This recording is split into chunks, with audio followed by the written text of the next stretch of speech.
Hey everyone, welcome back to Cooking with Calvin. Today we are going to do a movie time favorite, classic movie theater popcorn.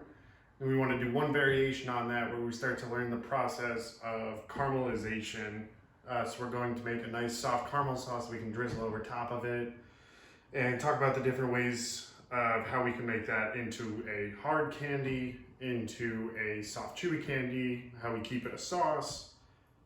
So let's just dive straight into it. So we have our white popcorn kernels. We're going to do 1.5 cups. Along with all of our other dry ingredients, there always is a pattern of you think, I can eat 4 cups of this popcorn, no problem. Even 1.5 cups is pretty generous. So just keep that scaled back. The popcorn cooks very fast, so if you feel like you didn't make enough, you gotta fill another bowl, you can do that. It just doesn't hold that well for the next day or the day after. And then, so that's for our popcorn. We have just enough oil in our pan over there to coat the bottom for the one we're gonna cook in. And then I have some melted butter on top, and then we have some pink Himalayan salt. It's a little bit of a finer grain on it, so it's going to stick a little bit better, but you could use any type of salt. Then for our caramel sauce, we have 1 cup of sugar. I have 1/2 cup of water. Those are going to be the first 2 things to go into the pan. And then once it is the right color and it's nice and caramelized, then we're gonna drop 1/2 cup of milk in along with a tablespoon of unsalted butter. You could also, if you have salted butter, just, it's fine to use salted butter as well. It would contrast a little bit better for this recipe if you have the saltiness of that butter with the sweetness of it. So let's get into it. Over here we have a nonstick pan that we are going to put onto high heat.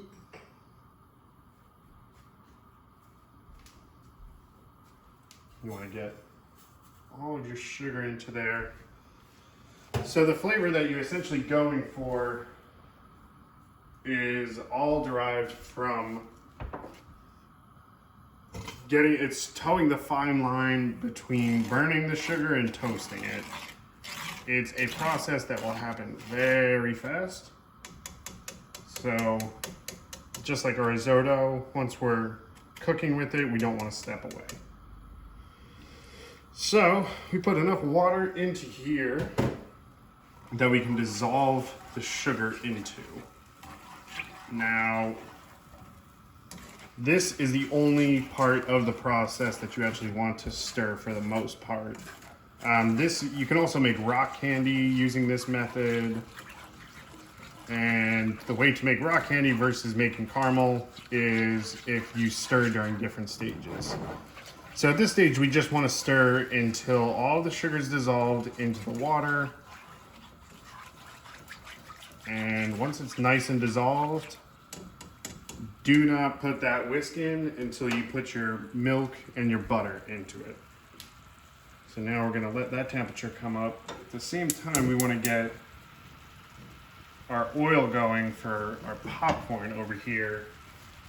And the tried and true method of how hot your oil should be is the second that you turn on the oil, put popcorn kernels into it.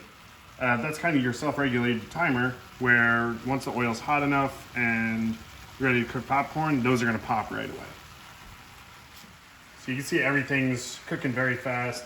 One of the things to be very, very careful of is if this sugar mixture gets onto you, it will burn you in one of the most severe ways. So just be very careful of it. But what I mean when I say don't put the whisk back in is you could softly stir it around like this just because you're gonna get hot spots on the pan. So you don't wanna cook unevenly. But if you put the whisk into there, then you will start separating all the sugars from each other, and that's where we find the rock candies. So now our timer for the popcorn has just went off. So now that our timer has gone off, we want to get all of our popcorn into there. Give it a good shake. Maybe get some salt into there just so that we have a little salt beginning and after.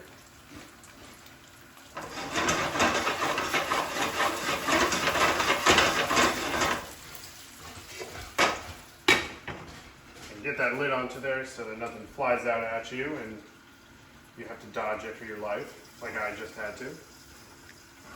And then once you see a lot of action start to happen and a lot of popping on the inside, then you want to cut the heat so that the oil doesn't get too hot and start burning the ones that are already cooking.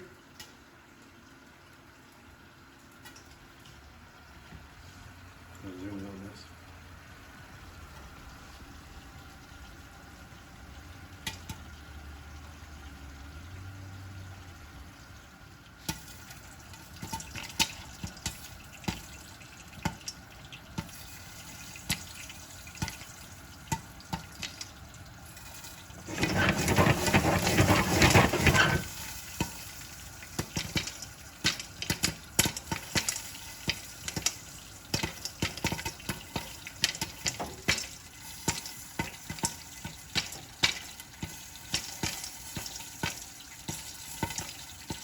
So as we can see, our caramel is starting to get some light caramelization on the outside.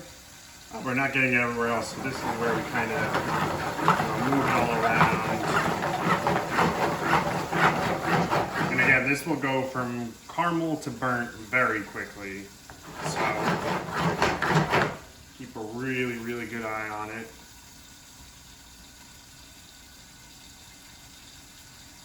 You want to bring it just to the point where, because once you drop all of that milk and the butter into it, that will cool everything down and stop the process of it caramelizing. So you want to take it all the way to that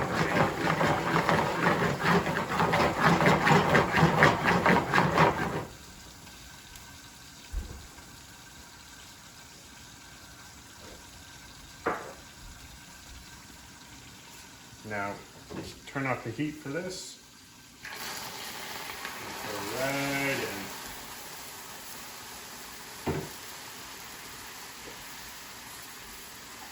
Get that butter in there.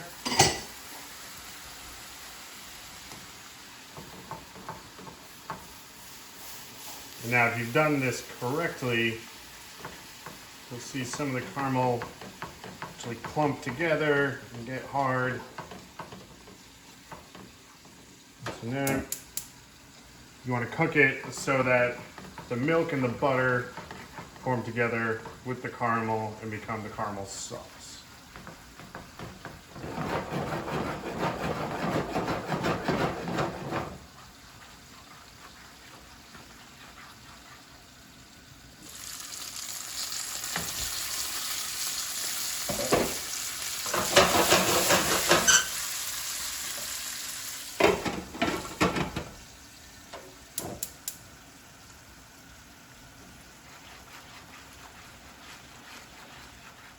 Right, and now we can shut off the heat on that. Got this really, really nice dark caramel sauce. You know, you could kind of play around with it and test it out as much as you'd like to on like how dark you like your caramel sauce. If you want to go ahead and get a candy thermometer, that might help you out in this venture. The best way is to have this nice and hot and fresh, so once the popcorn comes out, you can literally just spoon it right on top.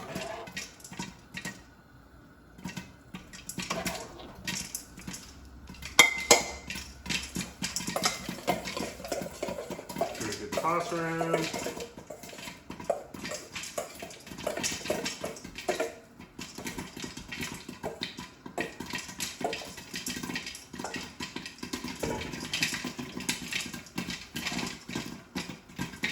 You know, a little extra drizzle right on top.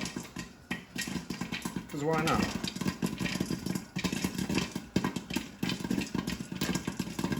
And there we are.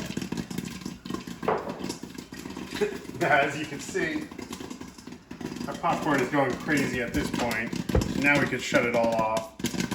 The other thing to kind of remember with this, you know, we already have a lid that has a hole in it, so that lets out a little bit of the moisture that's happening, but you don't want to steam the popcorn that's in here. So if you feel so brave, you want to give it a shot, you can take the lid off to remove some of the moisture.